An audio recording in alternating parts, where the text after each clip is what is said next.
Hello, this is Kelly Hamon, and welcome to the Resiliency Coach podcast. This podcast showcases people who have faced difficult times and how they got through it. These experiences are real and sometimes raw.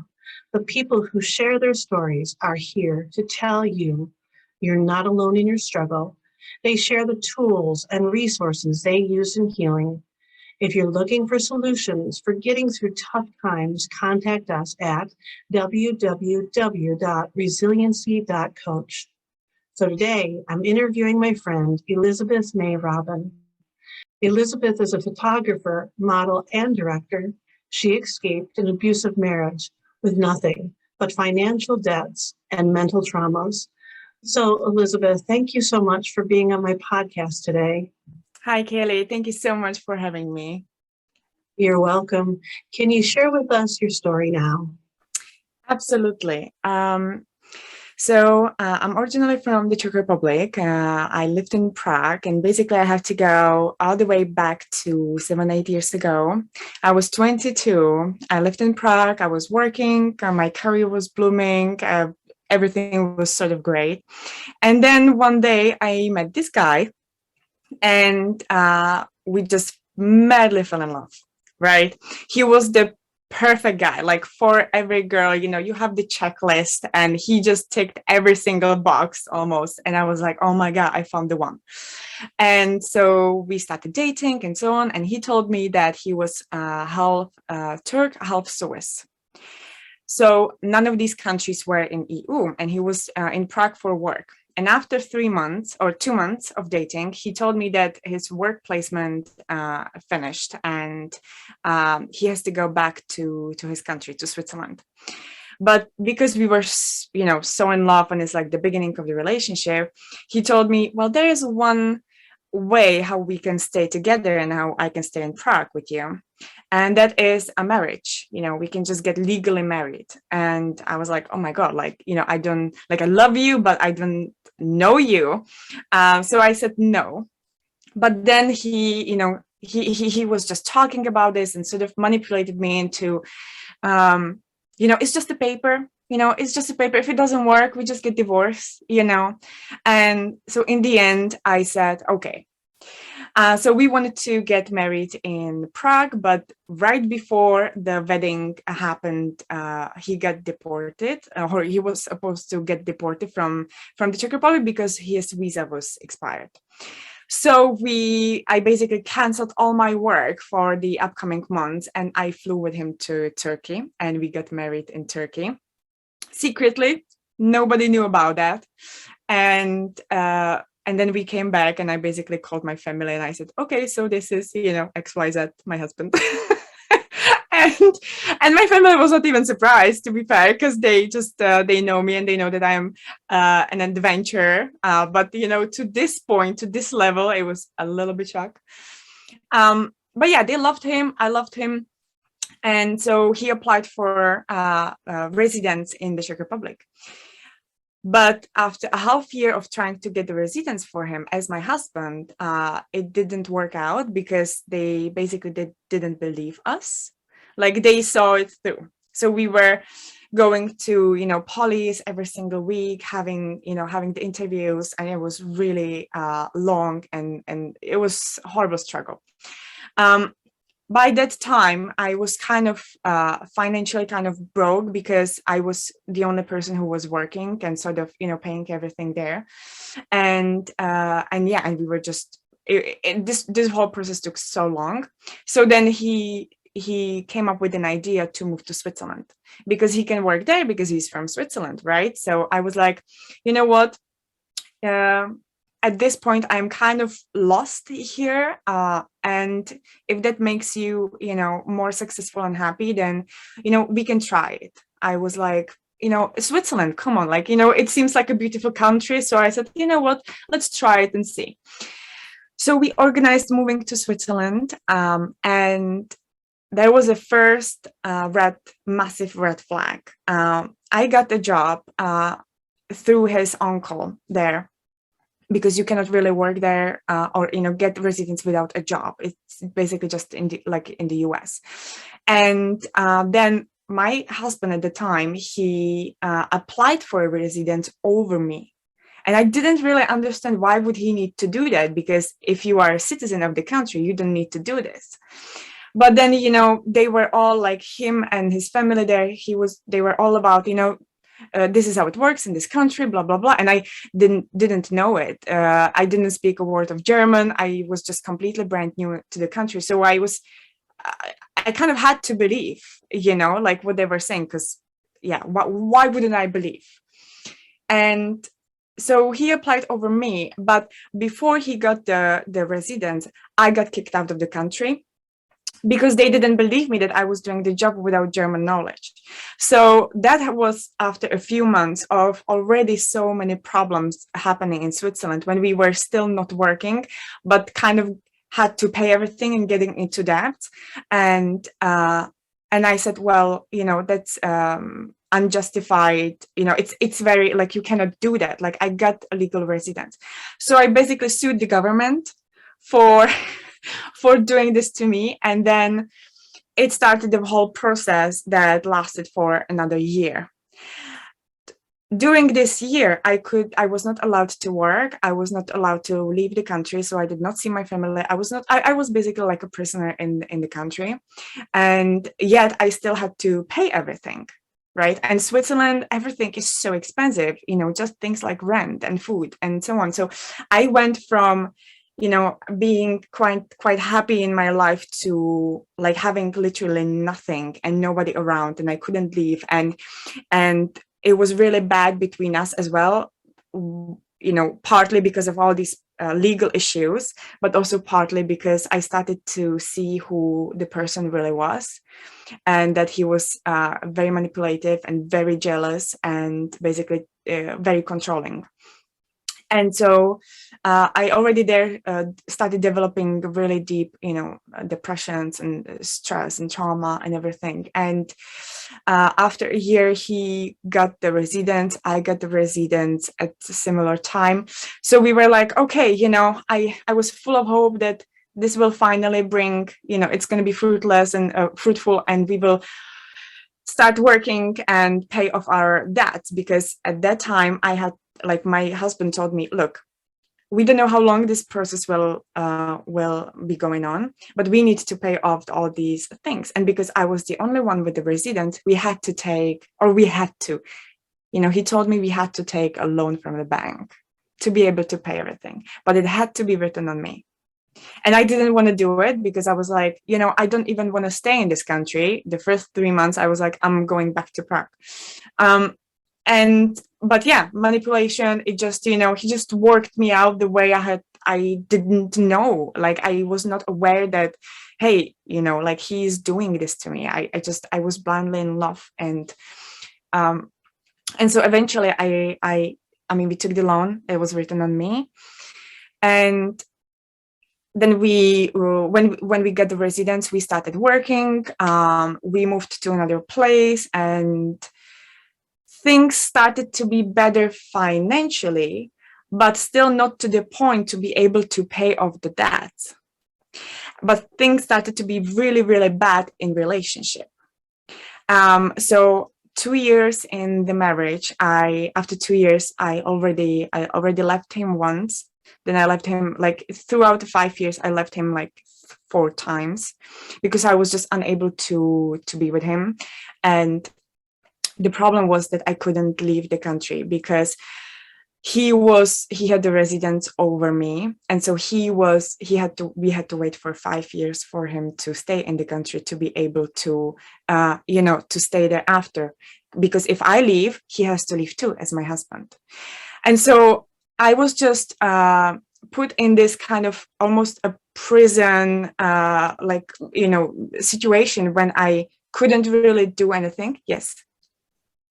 When you said the marriage was hard or difficult, yes, what do you mean by that? So he was extremely, extremely jealous to the point when I could not even look at other person.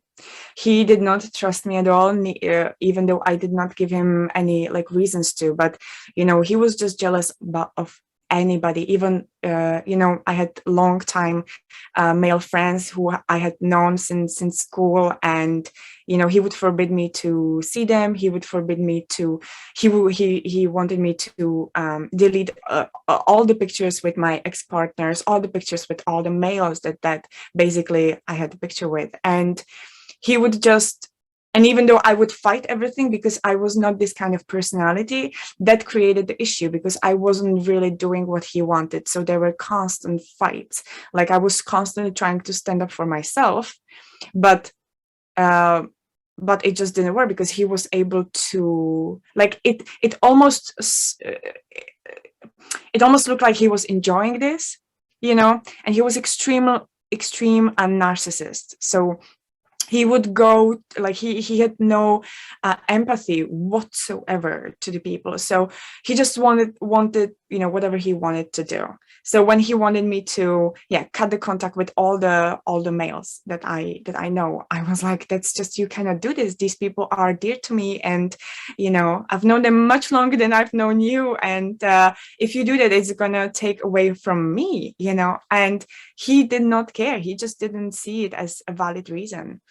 So I didn't do it, and because I didn't do it, it ended up in fights. And he was locking me up at home, and he told me, if you don't do it, he was threatening me to do it. And so in the end, of course, if you're being threatened for days, because he was able to go days like this, not hours, like 3 days, he was able to maybe like sit on my bed and just and just and just talk to me, and just like the resilience that he had, like it was incredible for me, unbelievable that somebody would be able to do it for so long. So of course I had many mental breakdowns because I didn't understand how somebody who tells you that they love you so much, and on one side they are the nicest person, like he was a really good person on one side, but a really a manipulative, controlling person on the other hand. And I was somewhere in between, like I was still looking up, like I couldn't really see it for what it was. I was like, but he does all these good things for me, and we are so good together at these things, and then but at the same time he was doing the bad things. So so there was not really physical abuse, but there was years going mental abuse. But I believe that there was no physical abuse just because he was like, there were many situations that it could have gone to to physical abuse, but it just didn't, because he was holding himself to like very close. But the problem really was that I did want to leave the marriage, even though I was in love. But for me, it wasn't marriage with somebody who you would known for years and really wanted to build a family with. It was just, hey, let's do it legally, right? And so when we lived in Switzerland and partly in Turkey as well, because we were going there a lot. And in Turkey, he would never let me go out alone. Never. It's just he wanted to know like every single detail of my life, who I was texting, what I was saying. He would control my phone. He would control my social media, right? Just everything. And and so in Switzerland, when I wanted to leave, I got into this trap of I cannot leave because I have a financial debt with the bank in Switzerland, and you cannot leave the country with a debt, because that would make you a criminal. So I was like, I was still learning German at the time, and so I didn't really have many opportunities to earn that much money to be able to pay everything off.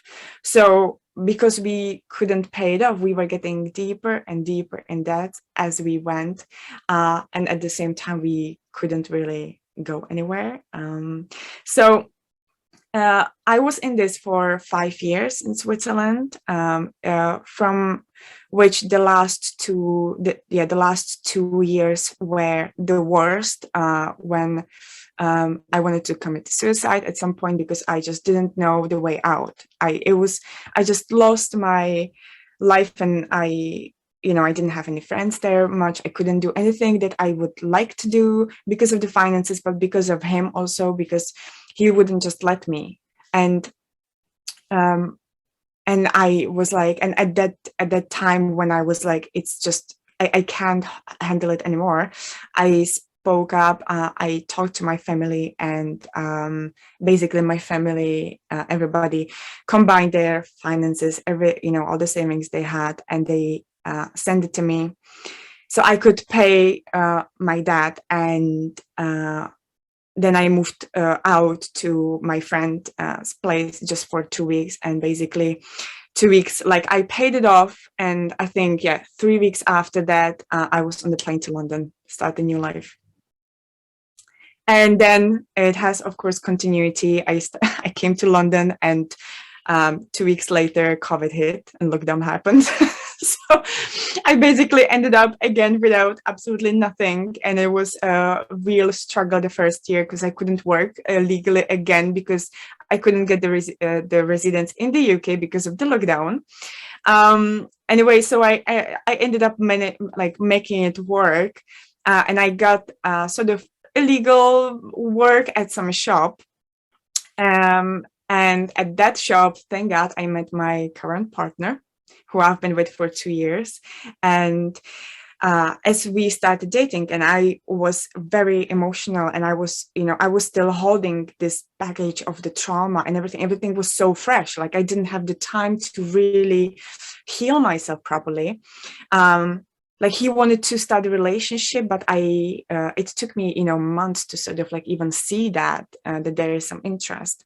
And after that, I was like, he seems like a really good guy. Even though I was not ready, I wanted to give it a chance. And so we started dating, and I was going through crazy emotions, because he was just a regular, normal, healthy guy. And I was this completely fucked up person inside who was like trying to be normal for him. And it was so difficult. And so I started writing my diary, just a journal. And I was, writing all the emotions, everything down. And after a year of writing, I realized, oh my God, like, I think I have something that can be valuable for other people, to see that, how difficult it is, and how you are going through a roller coaster of emotions, when one day is great and another day is just totally horrible, and what it's like to really start a new relationship, after the things that happened to you. And so that's when I'm currently still writing. It's called the Healing Diary, but I founded the Healing Story. And that basically is a foundation for people who have experienced some, abuse or trauma in their relationships, and who managed to change their lives and transform their lives for better. So you said that you were contemplating suicide. What stopped you? I think that I always believed, I never stopped believing that I will have a better life. I just didn't want to believe that this is it. Like, this is the end. I was like, no, this is one person who managed to change my life completely. But I still believed in the strength inside of me, that I only need to get out of the marriage and of this country, and I will make it work. So I think that was the thing. But when you get really low, when you get really to your deepest your weaknesses and your times, it's really hard to see that. Yeah, absolutely. And I heard that you used, to be able to get out of the relationship, money to, not just the relationship, but from the country, was money from friends and family who helped you with that. When was the turning point where you realized that you needed to get out of that relationship? that was already quite early on, to be fair. Like I knew, I saw the red flags from the quite beginning, but I didn't want to see them because I was blinded, I was in love. And so you just think, oh, we don't really know each other, so this is going to change, or this is caused by stress or discomfort, or you always find an excuse for that, always, until you don't. And also one important thing was for me that the reaction of my friends and my family, because they liked him as a person on one side, but on the other side, I was getting feedback from them, and I knew that what I don't see, they see. So when they started to tell me that, he is this controlling freak and all of that, and they saw me how unhappy I was and how in depression I was, they were worried about me, and they knew it was partly, it was basically the marriage that I was in. So I hear that a lot of the strength you gained to leave that relationship and to continue on, to move out and get out of there, were from friends and family members who saw and were willing to speak up also, and to tell you that you weren't in a healthy relationship, and how grateful I'm sure you are of those people. Yes. To be able to have that strength, to be able to tell you that. And also, I heard that you used a journal to be able to work through those emotions. Are there other tools, resources, or organizations that you've used to be able to work through that? I wish I had spoken up way sooner, to be fair. And I wish I had called the police in situations when I wanted to call the police and when I should have, but I didn't, because I was ashamed and I didn't want people to see me like this. And I thought that I don't have somebody to talk about that, because I was sort of burying this, hey, it was your decisions.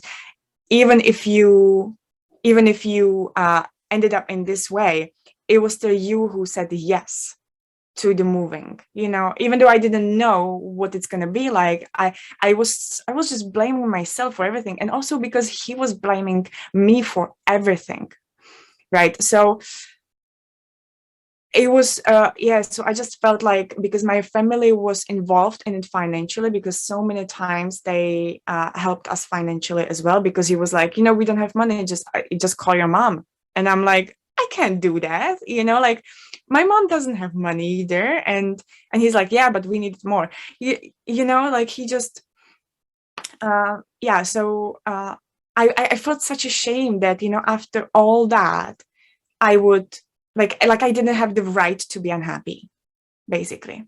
Yeah. And so of course now, like it's been 2 years since I left, so it's still not perfectly healed. It's still going on, like my divorce is still going on. However, now looking back, I should have done the right things. I should have gone to police, or I should have gone to, some women aid organization. There are many organizations that can really help you, provide shelter for you, maybe provide even financial help for you. And but I think that what I needed the most was just to detach the love from the relationship. The idea that, that I thought he was sort of the one, or you know what I mean, and he was not. I actually quite at some point in the middle of the relationship, I realized that he was absolutely not the one. That he was that I actually married a copy of my father, the father who wasn't there for me when I was growing up, and then this man kind of supplied the role for me.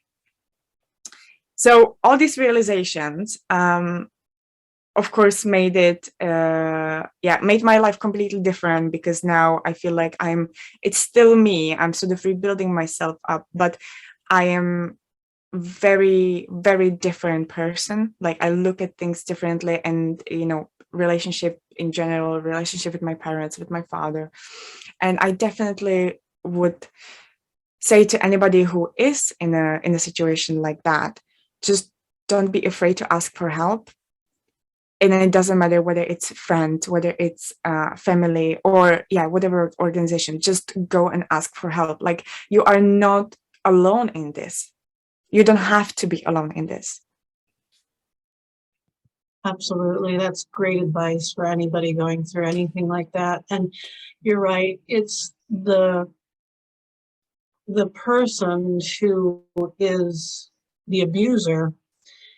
It's their fault that that's happening. And it's not the person being abused's fault that the situation is happening. The abuser is often manipulative and is able to use their language, their emotions, whatever it is, to be able to trick and manipulate the abusee, the person being abused, into thinking it's their fault and they're to blame, when in fact it is not their fault. And I'm glad you pointed that out, that that's a big tool of those individuals who are abusers. Absolutely. And, I always disagree with people who keep, saying that it's, the coin has two sides. It's always both sides. And I say, yes, of course, there are two people involved, but the sides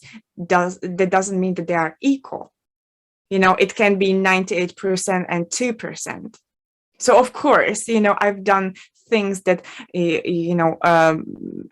I don't like, or I don't agree with, and so on. Like, definitely I've done my mistakes as well. But, none of those things were worth this treatment. Absolutely not. So, but yeah, that's also another thing is, I don't want to, because every single time I say to somebody that he's, half Serbian, half Turk, which by the way, I still don't know to this date if that's true, because I never found out. And same thing with his name. Of course, I got his surname, and then I changed it. But I actually, all the stories he was telling me, I just didn't really see any proofs. And so there were many, many lies that were going through the marriage. So I don't really, so I don't really know who he was actually. An incredible story that you've lived through, and you can tell. And it's great advice to reach out for that help, no matter who it is, friends, family, organizations. Do not be ashamed. This is what the abuser wants, is they want you to feel ashamed. They want you to shrivel up and become whatever it is that they want you to become. And this is part of their manipulative lie. Yes.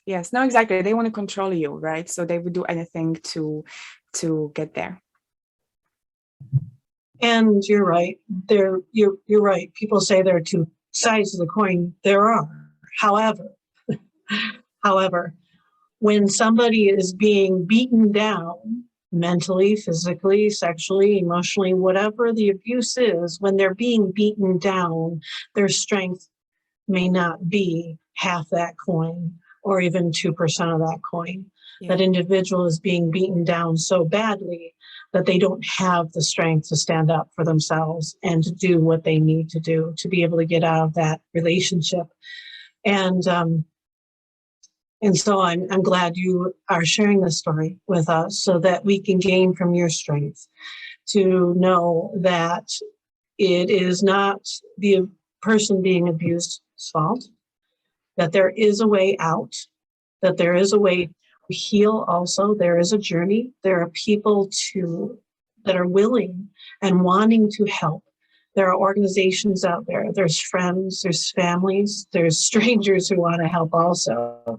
And on this podcast in particular, there have been other people who have talked about abuse also. Absolutely. And so knowing, like you said, you're not alone in this journey is important also to know. Absolutely. And I also want to point out a question that I'm getting a lot. And that is, when I just say to people, I've been in this for 5 years, they automatically think that I wanted to stay, for 5 years. Like, why didn't you leave before, when you saw the red flags? And for me, it was because I couldn't leave because of the legal issues. And if I had left, it would create even more problems. So, of course, staying was less painful. And I think this is very important to point out because a lot of people, they're staying in the wrong or abusive, toxic relationships because it's hurting them, but it's not hurting other people. Especially if you have children, or you can take as much, you can take a lot on your shoulders, but leaving with your kids, if you don't have anything, if you don't have the finances, shelter, nowhere to go, you see the amount of struggle you will have to go through, and you see it can be actually worse than staying in a bad relationship, but where you have the roof over your head, and you say, okay, well, I'll make it work. I'll wait until kids are, bigger, grow, and so on. But if you do that, you are just you're just a prisoner, and you are just it's never gonna get better. It's never gonna get better.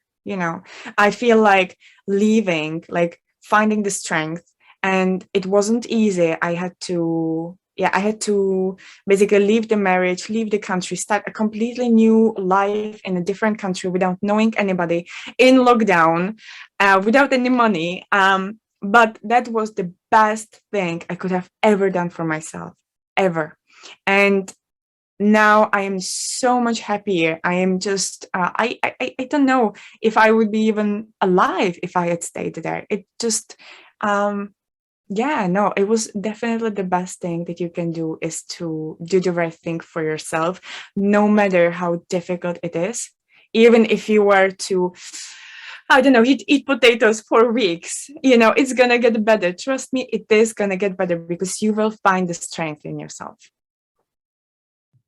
Absolutely, yes. And when we think abuse is only hurting ourselves, that's one of the lies that we tell ourselves also, that if we have children and we're in an abusive relationship, those children are being affected also, whether or not we know it, because our children hear things, they see things, they internalize things. And so often those children that have abused women or men, because men can be abused in marriages, Absolutely. and they're often slower to talk about their experience because of the stereotypical embarrassment that they would have about it. But the children that experience that will statistically either end up in an abusive relationship or become abusers themselves. Yes. And so when people are going through abusive relationships with children, they need to realize that those children are being affected also,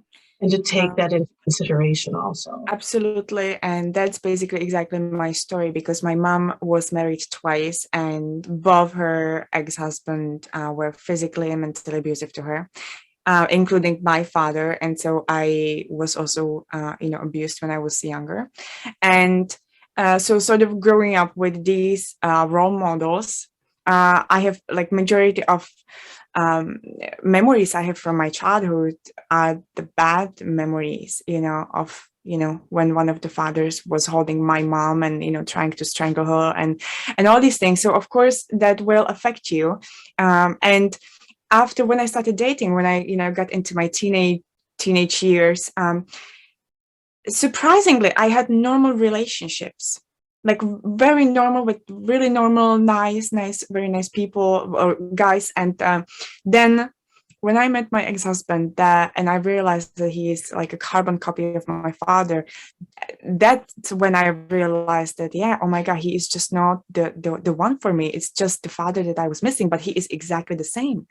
So that, definitely you have to think about, if you do have children, that they may go in your steps, you want it or not.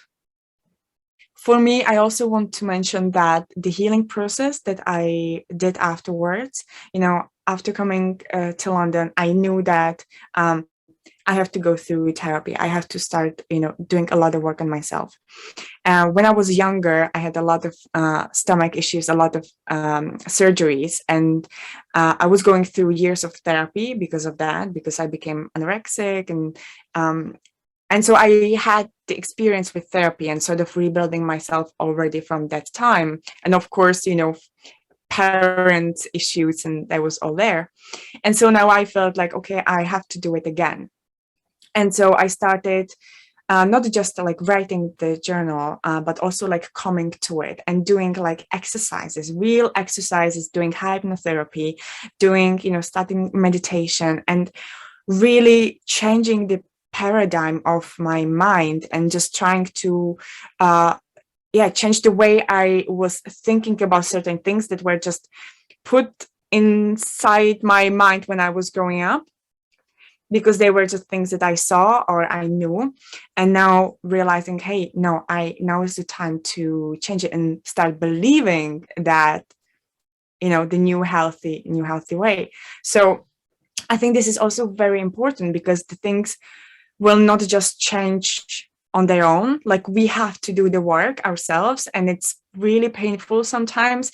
You will end up crying for days just because it hurts, and it's everything goes out, but it's the necessary step to healing yourself. Absolutely. I'm glad you brought that up. And yes, even if you do have a programmed mindset to begin with, like you said, through childhood, that abuse that you saw and experienced, you had that programmed into you. Yes. And that was your mindset. But there is a way to unprogram it and to reprogram it to another way. And I'm glad that you found that, because it gives other people hope too, that there is another way. Because if they see patterns in their life, abusive relationship to abusive relationship, or similar patterns, that they obviously are running the same program in their mind, that they have a program. Yes. No, absolutely. And I have to tell you, when I met my current partner and we started dating, there was a day when I opened the door, he came to visit me, and he was standing, and the way he stood and what he was wearing, I got a flashback, and I said, oh my God, he's like my father again. And so I knew that, these father issues are still there. And I just got really scared, because I said, I don't want to punish this person for what I am going through, or what was, what I believe in, what my trauma is. He has nothing to do with that. Like, he is not he maybe has the same jacket. That doesn't mean his behavior is just like my father's. But in my mind, there was this program, the pattern that was there. And I at that a moment, I decided, you know what, I'm going to do something about it. And I specifically started like hypnotherapy and, really like meditation for maybe 2 months. And I was just focusing on this one issue, that I don't want the partner to resemble my father. And after that, when I was sort of done with that, I just forgot about that. And naturally, over some months after, it just went away, and now I don't have it anymore. So I see that it does work, and I am so relieved. Like, he does not resemble me, my father, at all in any way. So that's really I'm happy to see that it works. That's awesome that you were able to do that.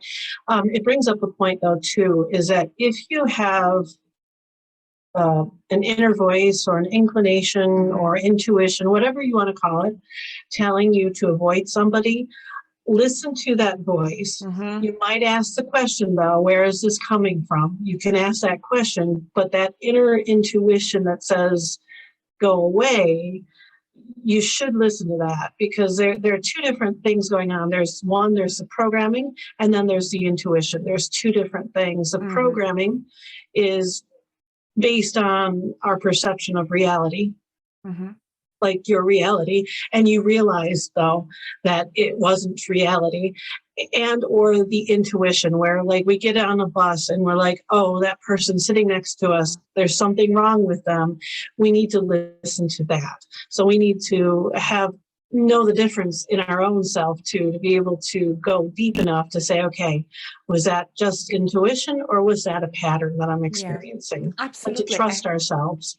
Absolutely. And that's what I started to do as well. It was a big part of my healing process to analyze my emotions.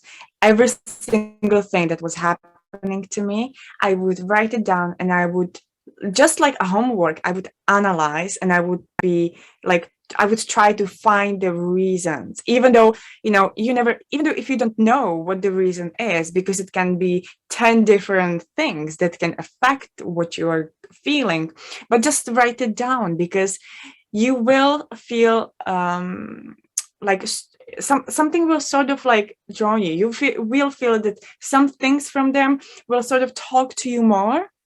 And I think that's what I was doing, because I knew that I was so hurt that if we had some argument or some issue in a relationship, we didn't live together at the time. So that was great, because I would go home and I would just first take the time for myself and write everything down and start asking questions. Is it something that I'm going through? Is it something that, is his fault, my fault? Is it mutual? Is it just, do I have to first deal with it in myself, rather than just put everything on him and say, oh, you're doing this and that hurts me. You know what I mean? So really analyzing your behavior and your emotions. And that was really something that I had to learn. And it was kind of painful, because that brought up a lot of truth that I didn't want to hear. And it's really hard to face the reality of like, oh my God, like I cannot believe this. But that's the only way to change something. Absolutely. Facing it. Once we figure out what it is, then we can change it. Yeah, exactly. When I was younger and doing a lot of therapy, there was a man who was in a wheelchair, and he was told from all the doctors in the Czech Republic that he will never be able to walk again. And the therapist that I was having, he, after a year of work, he made him stand up. And I saw it, and I was just like, that was the proof for me that mind can control your body. Like, mind is so strong. And I think that's also what, like all these small things, but that's what gave me such strength into believing my mind, that even if I am in really bad situation in my life right now, I'll never stop believing. Never. That's beautiful. And thank you so much for sharing your story with us today. If somebody wanted to get in touch with you, how would they do that? So you can go to the healing, www.thehealingstory.co.uk, and there basically what I would like to do, I'm sharing my story with the people, and I am as honest as I can be, and I really want people to see that you are not alone in this. I'm going through this, and there is no shame in having the roller coaster of emotions, and one day blaming yourself, another day blaming somebody else. Like, this is all human, and I just want people to relate to that and see that it's okay. And they can also submit their own story, what they are or they were going through, and how they managed to overcome it. I would love to know what they have to say as well. So if anybody has a question or want to reach out to me, they can do it on the website, or share their own personal story there as well. Sounds great. Thank you again. Amazing. Thank you so much. It was really nice. Thank you so much for having me. It was lovely chatting to you. And it was with you too. Thank you, audience, for listening to Elizabeth. And remember, there is a way through your difficulty. Please seek out resources and people who can and will help you. If you're looking for alternative tools for handling difficult times, or just moving on in life, contact us at www.resiliency.coach. Hope you all have a blessed day and a wonderful life. Goodbye.